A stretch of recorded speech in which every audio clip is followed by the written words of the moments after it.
This is my overview for the Amazing Spider-Man Volume 2 Omnibus.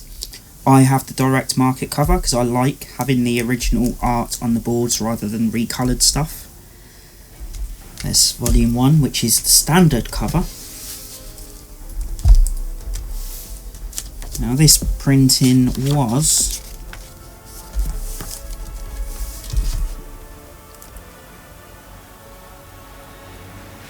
second edition, first print in 2016, and to us that means second printing. So there's the cover, the art by John Romita, untouched. There's the spine. And I love how Volume 1 is just Stan Lee and Steve Ditko, and Volume 2 is just Stan Lee and John Romita. That's nice. There's all the covers. And this collects the Amazing Spider-Man 39-67, Annual 3-5, and Spectacular Spider-Man 1-2. When you take the boards off, you get the matte black cover, which seems to be standard for these now, and I really do miss the old fake leather ones.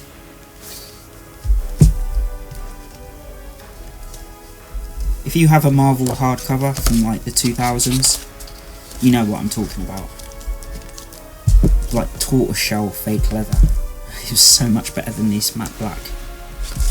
Although this is a standard that they've never left. The marble kind of print in there. So there's the credits page. There's your contents page. There's another foreword by Stan Lee, just like Volume 1. Oh wow, and it kicks off with the one that's on the cover. I did not know that.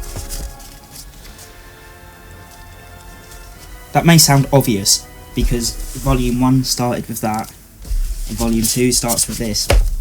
I don't have Volume 3, but Volume 4 starts with this. Has this on the cover, but it's quite near the end of the actual book. And we all know what issue that is. So straight away, you can just tell the art is just so different. It's still similar, because he was trying to do Ditko's style, but later on you'll see how it evolves. And even when he was doing Ditko's style, there's still so much more, I don't know, detail, musculature. It's just better. The Goblin now has his glider, although I'm only halfway through the first volume, so he may have had it in that. You get the letters pages, which I love going through, because Stan Lee's just sassy when he answers. He's got more sass than Joe Lycett.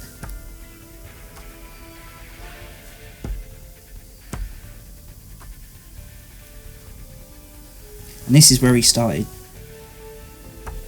doing his own style. Like there, I have the Ultimate Marvel Team Up hardcover, and there's an issue in that where they've got a load of past artists doing it, and his Peter looks like that but younger. And I love the dynamic angles he draws at. Like it's not just flat, you know, like a man standing there. That's a camera pointed down at a floor at an angle, and that just makes the image a lot more interesting. There's the Kingpin. I'd love to know what happened to the Kingpin and where I can read it. There's MJ, where the Kingpin left New York, because I'm reading the Frank Miller Daredevil omnibus at the moment, and he's living in Japan because he's left a life of crime behind because Vanessa convinced him to. But I'd love to see when that actually happened in the comics. You know, when he stopped being in the comics as the Kingpin. You know, was there a gap for a couple of years or something? If you know, let me know in the comments. I do not like Doc Ock's glasses like that. Still, it's better than the suit he was wearing in the 90s. Honestly, Doc Ock in a white suit, that's just fucking stupid. Is that a Spider Slayer? The Spider Slayers were amazing in the 90s cartoon. I can see why people liked MJ. You know, she seems so much more carefree than Gwen. Gwen just seems a bit anal.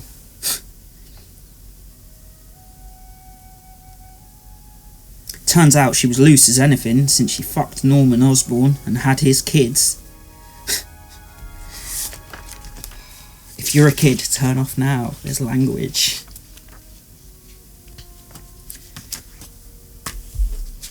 Spectacular Spider-Man. There's no date on it, just July. But I love his pencils in this. Like, there is so much detail in his pencils. You can see that he was just wasted in the 60s. Not wasted drunk, I mean wasted as in people didn't get to see his full potential. Because when it was inked, coloured, went to the presses, there were limitations, you know? But there's so much detail in his actual drawings. And he's another one that was on the documentary Daredevil, The Men Without Fear, and I really recommend you watch it. Can you see how much detail is in that? That's crazy. How... I mean, look at MJ. Wow.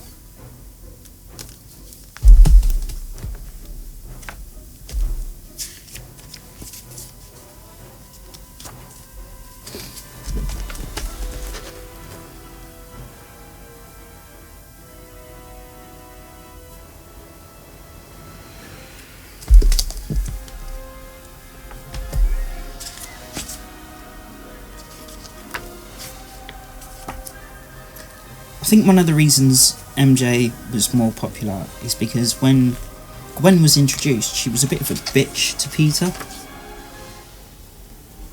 She warmed up to him pretty quickly though, but that's how their relationship started, whereas MJ...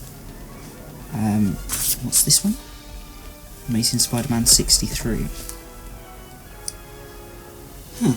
I guess Spectacular Spider-Man came out before that issue then. They've printed it in release order.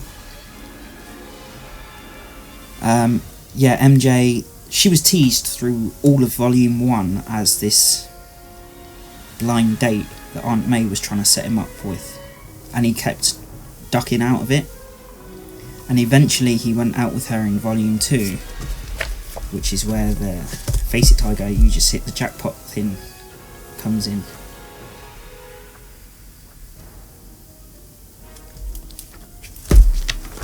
That's the first appearance. Full appearance of Mary Jane. She has appeared in it before, but her face was always obscured and you didn't know what she looks like. Is she a minger? Isn't she a minger? Turns out she was a supermodel, or will be.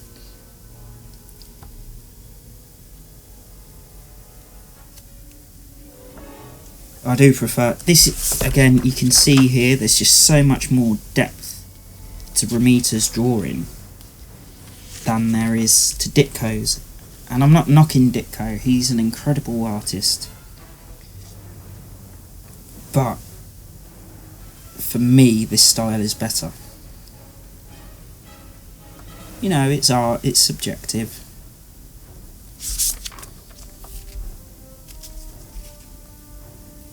I think the storytelling, it just based on flicking through, it looks like it's stepped up a bit. It's more continuous, whereas in Volume 1 there were lots of single issue stories, sometimes 2 or 3 issue stories in an issue. So I like that this is a bit more connected.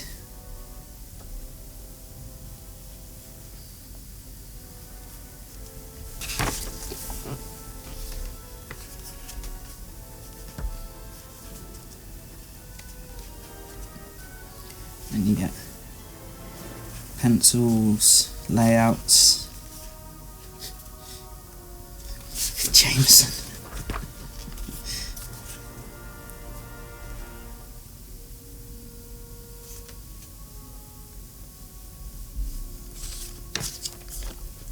Spectacular Spider-Man #2. Now in full colour. Wow. So even back then, comics weren't necessarily always printed in colour. God, we don't know we have it, do we?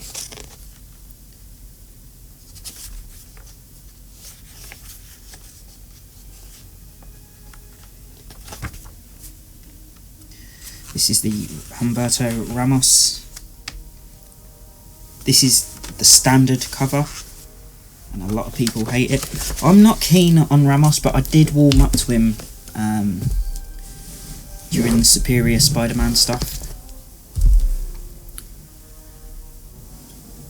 Now, I don't have Volume 3. I'm hoping to get it. So, if I don't get it, the next Spider-Man overview will be The Amazing Spider-Man Volume 4. So I hope you enjoyed my overview of The Amazing Spider-Man Volume 2 Omnibus.